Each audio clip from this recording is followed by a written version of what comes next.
Welcome back to HSML 4362, Dispute Resolution in the Workplace. We're now on Module 2, Alternative Means of Resolving Conflict. In this module, we will cover several modalities for resolving conflict in your workplace. And I will quickly go through all 5 of these sections, explaining to you what each one represents and how they may be used in the workplace conflict resolution process. The most important thing is that you follow through in the book and go into more complete detail on each one. After each modality, negotiation, facilitation, mediation, arbitration, and some others, I will then hopefully post a video on each modality so you can actually see and hear from us about the full definition on the how-to of doing each one. The videos are really short YouTube videos, and they will be found in your module. All right, so chapter 4, the first modality that we will take a look at is negotiation. And surely throughout your mediation courses, your HSML courses, you've learned something about negotiation. If you have not taken the negotiation course fully, this will give you an excellent overview for you to decide to take that class when offered. So in negotiation, you will have an overview objective of the overview objective of this chapter is to present you with essentials that you will need to negotiate effectively at work across the vast expanse of conflicts that may come up. And these are the guidance for this chapter on negotiation. So you're going to learn what negotiation is, what you use it for, what are the core elements of negotiation, how adversarial bargaining differs from collaborative negotiation, and how to negotiate using the interest-based model, and how to get ready quickly for a negotiation. The key competencies you need to be an effective negotiator will be explained in this chapter as well. And tips you can follow to negotiate more effectively at work and in business in general. Okay. So here's an essential point that you want to remember, and that is negotiating gives those involved in the world of work a voice to influence those matters that affect them. It is the principal's pulpit. So take that to heart. It's listed in your book as well, and you can see what it means in more detail in the book, in the textbook. All right, what is negotiation? Negotiation is a process whereby the parties in conflict attempt to reach an agreement on issues on which they presently or potentially might disagree. So some other properties to describe negotiation could be, first, the parties themselves determine the nature of the negotiating process within relevant organizational environment constraints. And second, negotiation does not require agreement in a formalized contractual sense to accomplish its goals. And third, negotiation allows the parties to reach an agreement of their own accord, but there may well be adverse consequences in agreement if an agreement is not reached. And fourth and lastly, negotiation is about giving employees at various levels, including managerial executive ranks, a voice and opportunity to decide jointly the conditions and terms under which they work. So why should you use negotiation? Why should you negotiate? Well, negotiation is good to use in any situation. First, you negotiate to resolve a disagreement. I wouldn't say just to resolve a disagreement, but you can use negotiation prior to a disagreement coming up. If you think something is going to happen, you can go ahead and start working on using some of the skill sets to negotiate. Workplace disagreements are rampant. They run the gamut from disputes over performance ratings to the description of jobs. Working with people to help negotiate their salaries, help negotiate their evaluations, assessments. All of those things are a good time to use negotiation.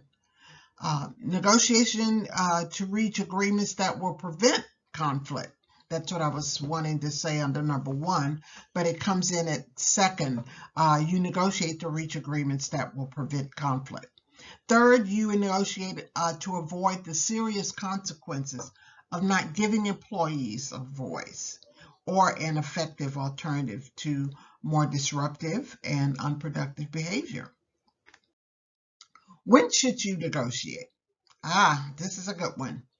You can negotiate when you have mutual interests, when you're willing to change or give something up, or it applies to the other side as well, and you think a positive difference can be made. You want to build relationships, you have your emotions under control, and you're willing to live with an agreement reached. You want to give someone a chance to express their views or concerns. You want to avoid escalation and more serious confrontation, and you believe the company can benefit from listening and being open to change. Those are all good reasons you should negotiate, but I'm sure there are many more. Core elements of negotiation, there are 7. They're all here. First, you diagnose the negotiating party's interest, and these are in bold. The core elements are in bold. Interests. Second, what are your options? You want to know what options are available to you. And third, you want to think about your alternatives. And we will get to what that means later when we talk about BATNA. What is the best alternative to a negotiated agreement? It is what BATNA stands for. Fourth, you need to be concerned about the element of communication. Communication is one of those core elements. And fifth, you want to negotiate with relationships in mind. Not winning, but how is it going to affect the relationship? So a relationship is another core element. Sixth element is by looking for touchstones of legitimacy. What's true, what's not true, what's going to work for the long term. And seventh, you need to focus on commitment. So the 7 core elements are interests, options, alternatives, communication, relationships, legitimacy, and commitment. All right, on this slide, in this chart, we are looking at how do you compare the adversarial bargaining to a collaborative negotiation. So when you're looking at the dimensions of assumption, focus, emphasis, information sharing, and tactics, the adversarial bargaining process is all about the fixed pie. It's win or lose.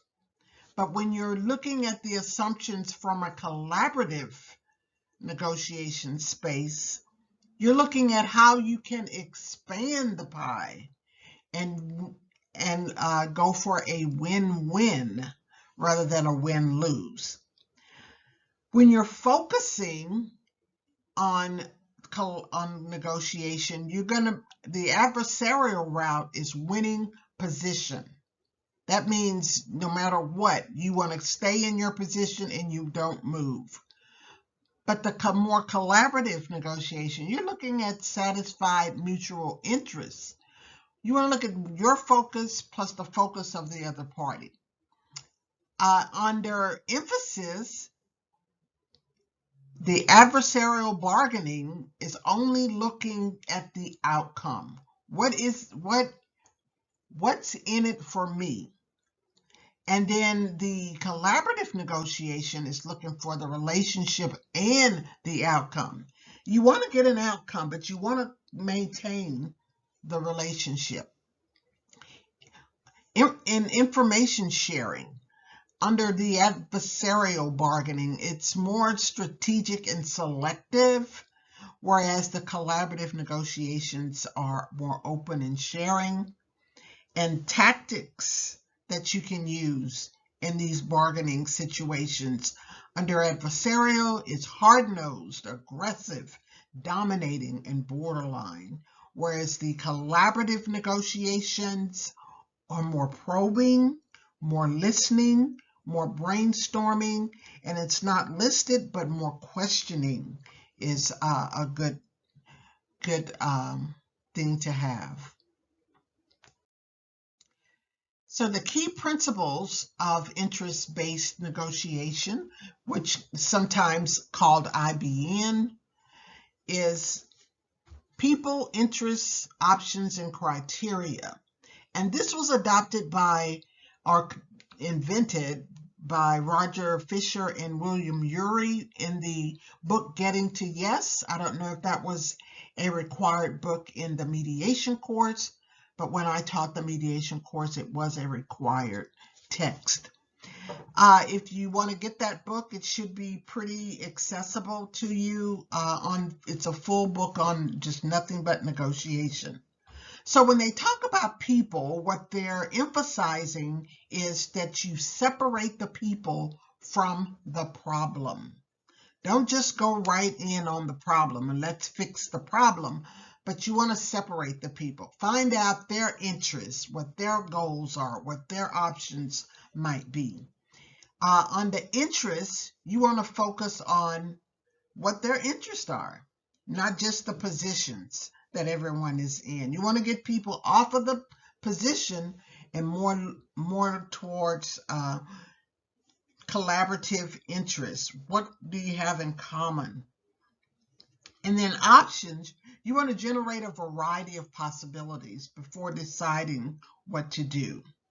And then the criteria that you might want to use is insist that the result be based on some objective standard. And all of these are detailed in the textbook, so be sure to go back and look at them in more detail. Some characteristics of an effective negotiator are they are visionaries, they're good communicators, good listeners, they're assertive, not aggressive, but assertive, they're patient, persistent, team-oriented, risk-tolerant, confident, thick-skinned, empathetic, and open-minded.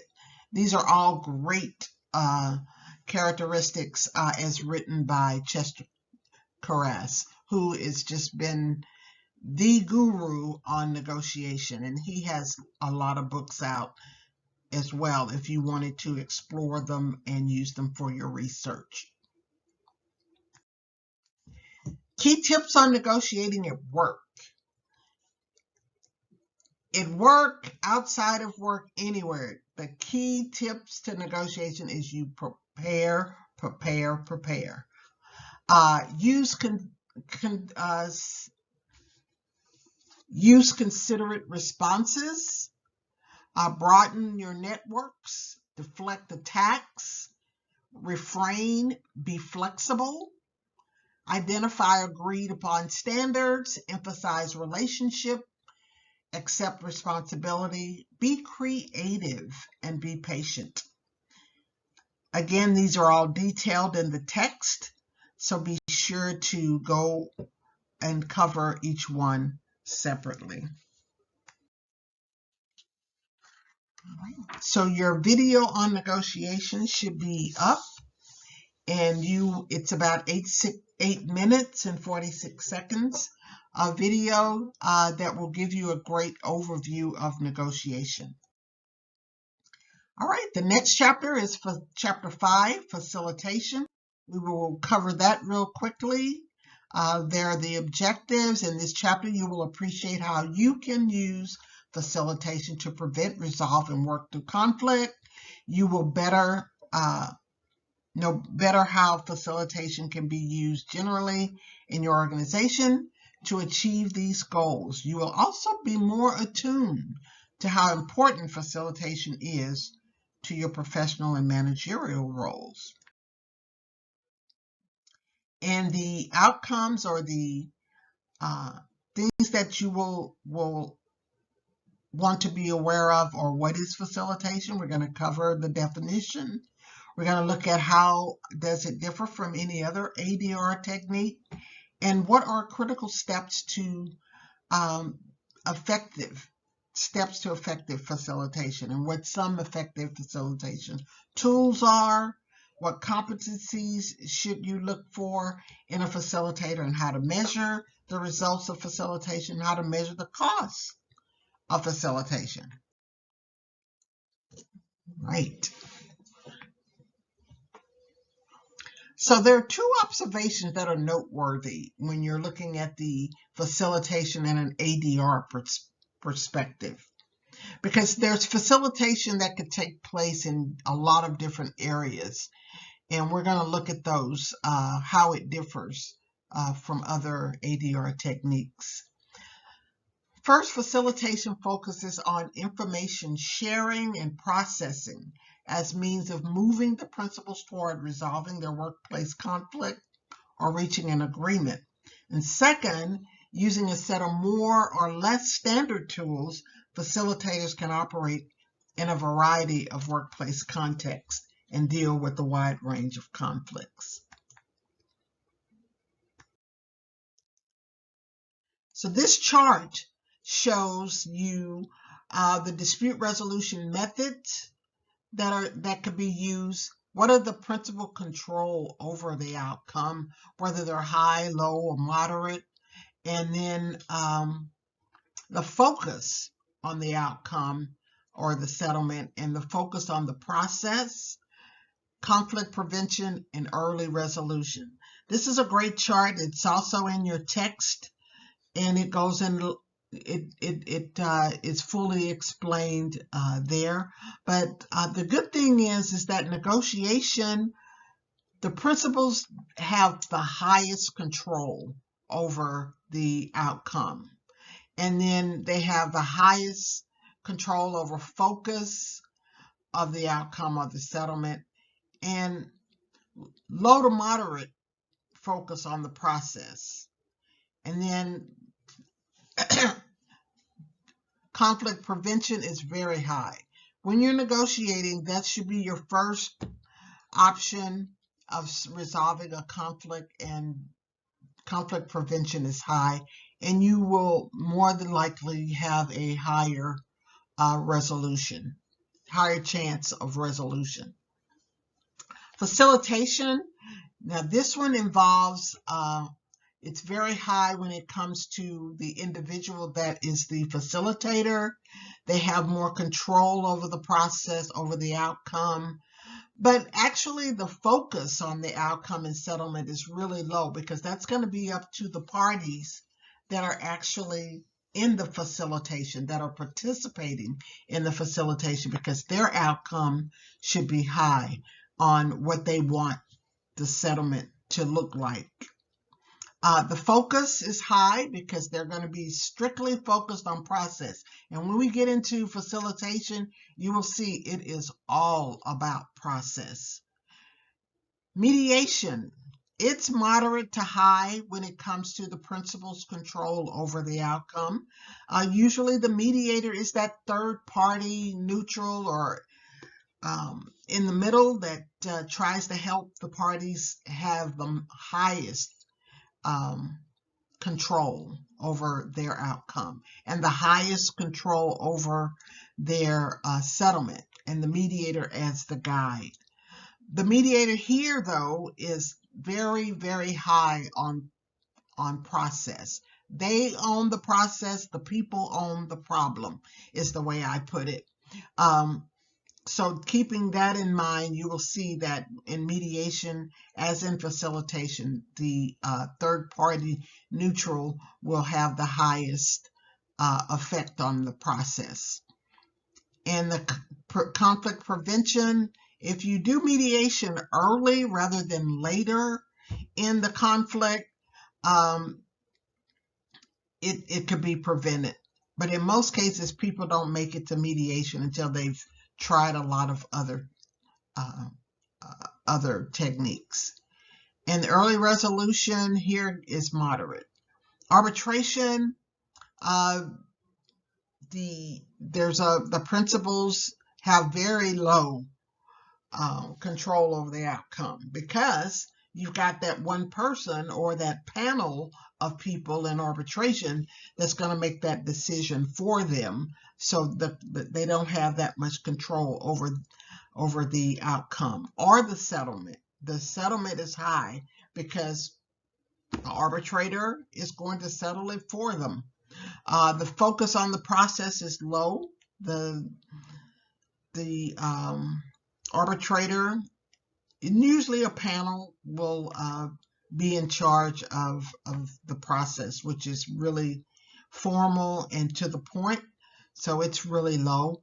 Conflict prevention, not much. It's really low because you're already into deeply into the conflict, where you have to have someone, an arbitrator, make a decision for you, and it doesn't apply to early resolution. Okay, when do you use facilitation? The best time to use facilitation is when the parties are emotionally intensity is not too high, and the parties are not polarized. The parties are relatively trusting each other still, and parties share interests and will benefit mutually from a resolution. The parties do not need a near-term resolution, meaning they won't need to have a decision immediately. The parties need to explore interest, options, and possible solutions, and all of this takes time, so that's why a near-term resolution doesn't come very easily. The parties are having difficulty communicating with and understanding each other. Those are the best times to use facilitation. But you don't want to use facilitation when you're blinded by emotion. The parties are blinded by emotion. The parties are far apart on critical issues. The parties are highly distrustful of each other. The parties have deep division on interests, and the parties need a final resolution. The parties need to sharpen and focus on their differences. All right, here's the step-by-step guide to facilitation, and it is very detailed. The 7 steps are: organize the meeting, structure the meeting. Step 2 is structure the meeting. Step 3 is apply the tools. Step 4 is keep the flow going. Try to keep it going and review what you've done for the day if you have to go into more than one day of facilitation. Exchange hats. You can have great participation from all those that are involved. Closed sessions. You can meet with a few of people. You can separate the parties in the facilitation and then bring them all back together just to go deeper into summarize, and then come back and summarize and emphasize the key points. And number 7 is your post session. You may need to come back for another session just to make sure everything that they agreed upon and the options that they chose are working. Competencies of the facilitator. Of course, as we mentioned before, they have to be, as in a negotiator, you got to be a good communicator. You need to be a good communicator, a good listener. You need to maintain your composure and definitely have confidence.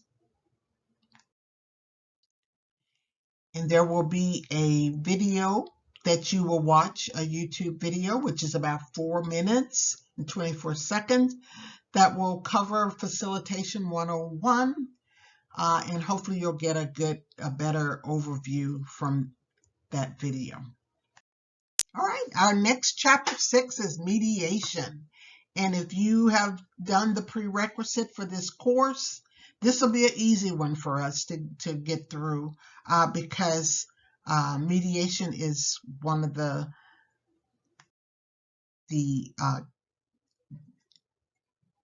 basic courses that you need to have in order to take the other dispute resolution courses. Okay, so it's just going to go over what mediation looks like, how it works, what you intend to achieve, when you need to use it, and also how you select the mediator and what some of the characteristics are of the mediator, as we just looked at in the facilitator and the negotiator. And these are the things you will get out of this chapter.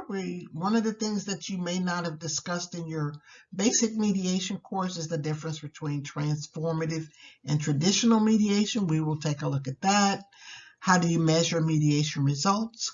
Calculating the cost of mediation and how to choose a mediator and so forth that we've just mentioned. So let's dive into chapter 6. All right. Mediation is the intervention into a dispute or negotiation of an acceptable, impartial, and neutral third party who has no decision-making authority. The objective of this intervention is to assist the parties in voluntarily reaching an acceptable resolution of issues in dispute.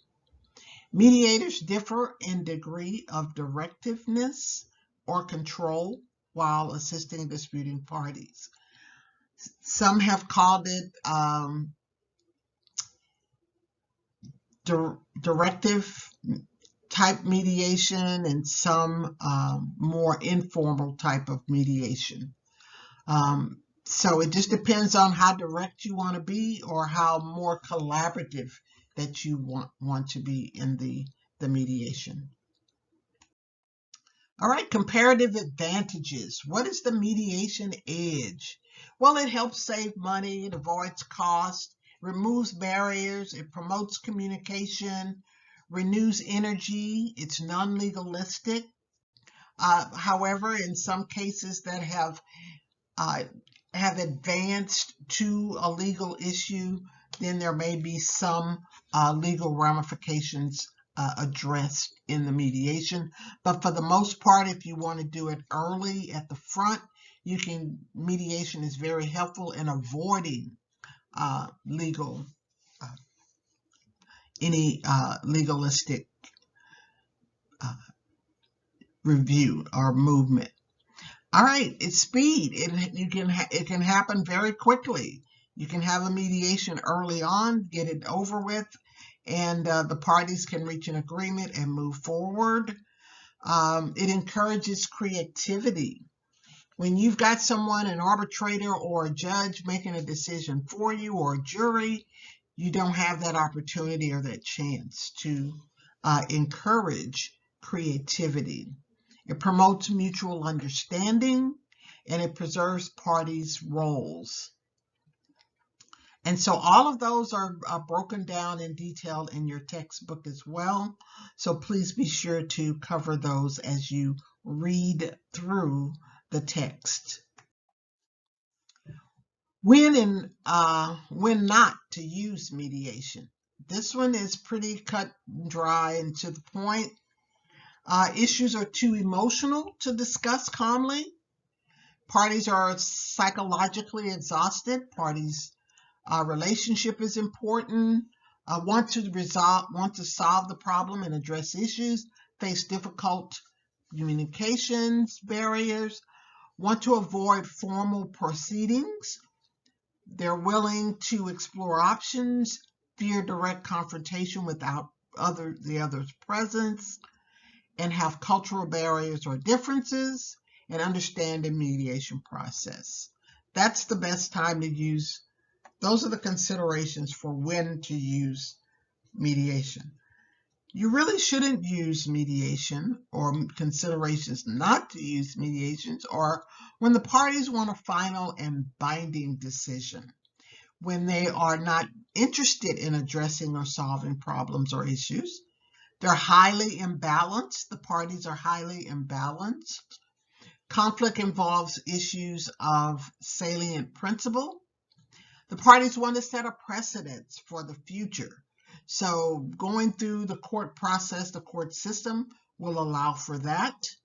Parties are unwilling to abide by possible resolutions, and parties will not honor the confidentiality of the process. And the parties' impasse results from lack of expertise or absence of information neither has to share. So those are the most important times that considerations are not to have a mediation. How you choose a mediator, there's several ways of finding mediators. There's all kinds of associations out there. They're all listed here. The American Arbitration Association, American Bar Association section on dispute resolution, construction mediation, dispute prevention resolution services, Equal Employment Opportunity Commission, which we will cover a little later, the Federal Mediation and Conciliation Service, Global Arbitration Mediation, International Academy of Mediators, JAMS, the Judicial Arbitration and Mediation Service is what JAMS stands for. Society of Professionals in Dispute Resolution, I don't know that they're still around, but they are under another organization name. CPR, Institute for Dispute Resolution, may have also changed their name as well. But the qualifications of a mediator, pretty much the same as the negotiator and the facilitator, are being impartial and fair, perceived as impartial and fair, have personal stature and respect, inspires trust, understands people, sets the civil tone, is a good listener, capable of understanding issues and facts, good analytical skills, creative and imaginative, articulate, patient and flexible, energetic, experienced, and has some subject matter expertise is helpful. All right, how mediation process works. Here again, if you've taken the mediation course, I don't need to go through this in detail. You get the agreement to mediate, you select the mediator, you prepare for the mediation session. When the mediation session starts, you have all of your list of things, your opening statement, your private caucuses and exchanges that you want to explain to the parties. And then the outcome. Do you get a partial settlement or a full settlement? Is there no resolution? But even in some cases, mediation has worked well for relationship building, whether they settle or not, don't settle. And then your post-mediation pursuits, you want to follow up for building relationships, whether they went through with litigation or arbitration, or just to regroup the parties and bring them back if they need another session or more, and implementing that settlement. And here again is the whole process. There are 9 steps in the mediation process, in the session, and all of that's detailed in the textbook as well. So be sure to go back and cover the mediation process in complete detail in the Masters and Albright text. Traditional versus transformative. The assumption is that on the traditional mediation, a conflict is a problem to be solved, whereas on the transformative mediation process, the conflict is an opportunity to develop people, and it takes more time. The traditional assumption is that you go in, you resolve the problem, you get an agreement. The focus is on settlement. Let's settle this case. But on the transformative side, you're developing the people to cope with their own conflicts, but also the conflict that they're in with others. The goal on the traditional side is formal or informal agreement. And that just means whether it's a case in litigation or not. And the transformative is to empower. It's empowerment and recognition of the parties. And some people have found the transformative process of mediation to be a little bit more touchy-feely, whereas the more traditional form of mediation is more direct and straightforward. The mediator's role in the traditional is to be directive and a problem solver, and the transformative more process-driven. And a great book to get all of this in detail as well is The Promise of Mediation by Bush and Folger. All right, at the end of this chapter, there is a manager's checklist on using mediation. So you want to go through that checklist, and you can use this checklist also when you're building your dispute resolution or your conflict resolution final paper. This is a good thing to use when you're trying to build a dispute resolution system. And there will be a video that you will watch, a YouTube video, which is about 4 minutes and 24 seconds, that will cover Facilitation 101, and hopefully you'll get a better overview from that video. Now moving on to Chapter 7, Arbitration. So in this chapter, you'll know when and how to use arbitration to resolve the employment disputes. You will appreciate the imperative of being careful in selecting these adjudicators, and you will better understand why it is important to exhaust other ADR procedures before resorting to arbitration. And the following topics will be covered just as in the others. What is arbitration? How does arbitration fit into ADR? The advantages of arbitration and when to use arbitration. How to choose an arbitrator, the arbitrator process, arbitration process, standards of conduct. There are different varieties of arbitration. You heard me mention earlier that it could be one arbitrator or a panel of arbitrators. And measuring the arbitration results. And then there will be a calculator to show the cost savings and what it costs to use arbitration. And there will be a video that you will watch, a YouTube video, which is about 4 minutes and 24 seconds, that will cover Facilitation 101, and hopefully you'll get a better overview from that video. Okay. And Chapter 8 is the potpourri, and I will cover some of those topics with you on in Chapter 7, some of the modalities that they are going to discuss. There a survey of several ADR techniques applicable to workplace conflicts, particularly in business disputes generally, will be covered. A comparison of the techniques along core analytical dimensions an idea on when to use these techniques, and a guide on how fact-finding, ombudsman, and early neutral evaluation and peer review work in those situations, in different situations.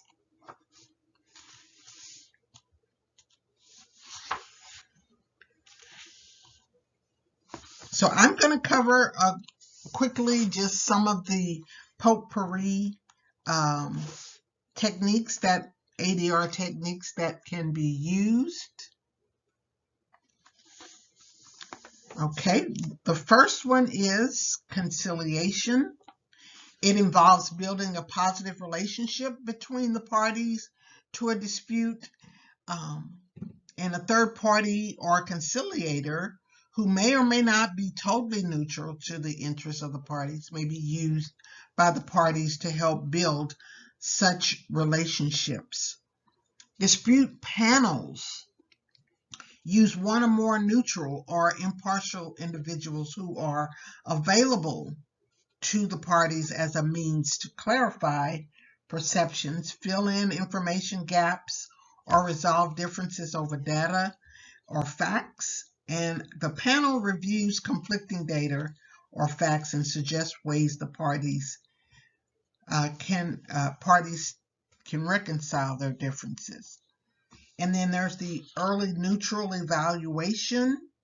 It uses a neutral third party to provide non-binding evaluation, sometimes in writing, which gives the parties to a dispute an objective perspective on their strengths and weaknesses of their cases. And then fact-finding is the use of impartial expert or a group selected by the parties or an agency or by an individual with the authority to appoint a fact finder in order to determine what the facts are in a dispute. And here again, all of these things are detailed in the text. Mini trials, that's where you can go in and just do a condensed trial and come up with, you use a small jury pool that could maybe come up with a finding or a decision. It's not binding. The parties still have due process and can go back the formal route and continue with a full formal trial if they would like. And the last, but not one of the last ones in the group is ombudsman. Ombudsman, there are three types of ombudsman. There's the advocate ombudsman, there's the classical ombudsman, and the organizational ombudsman. The advocate ombudsman is mostly in your healthcare area, where you will find the ombudsman advocating for residents in long-term care and assisted living facilities. The classical ombudsman you'll find mostly in your governmental military entities, where they do some fact-finding, where they do make some decisions and awards. And the final one is the organizational ombudsman. You'll find mostly in your higher education, in universities, colleges, school districts, and also in corporate. You will find organizational ombudsman performing in some of your larger corporations like Pfizer, Shell, Halliburton. Some of the big name companies also have ombudsman. And more recently, some of your social media companies are now using ombudsman. Pinterest, Meta, all are looking into bringing in ombudsman. And the book will go into a little bit more detail about the ombudsman, but because I am an ombudsman, I was able to explain a little bit more about each type of ombudsman. Partnering is used to improve a variety of working relationships, primarily between the federal government and contractors, by seeking to prevent disputes before they occur. This partnering you'll see in construction a lot of times. The pre-construction plan will use a partnering modality, because they will look at the full overview of the project, take a look at what could happen, what may happen, and try to rectify them before the project starts. Peer review is a problem-solving process where an employee takes a dispute to a group or a panel of fellow employees and managers for a decision. So keep that in mind when you're creating your final paper in your dispute resolution system. Peer review could be a part of your system. And then the last thing is the summary jury trial.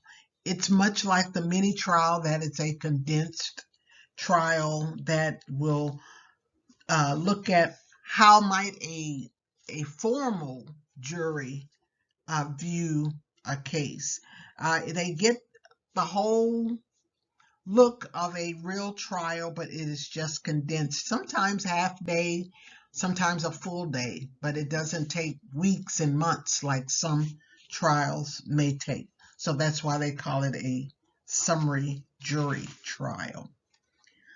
All right, those are your potpourri, and you now have a good look at some of the ways you can use ADR procedures to advance conflict resolution in your workplace. So that is Module 2. We will go on to Module 3 in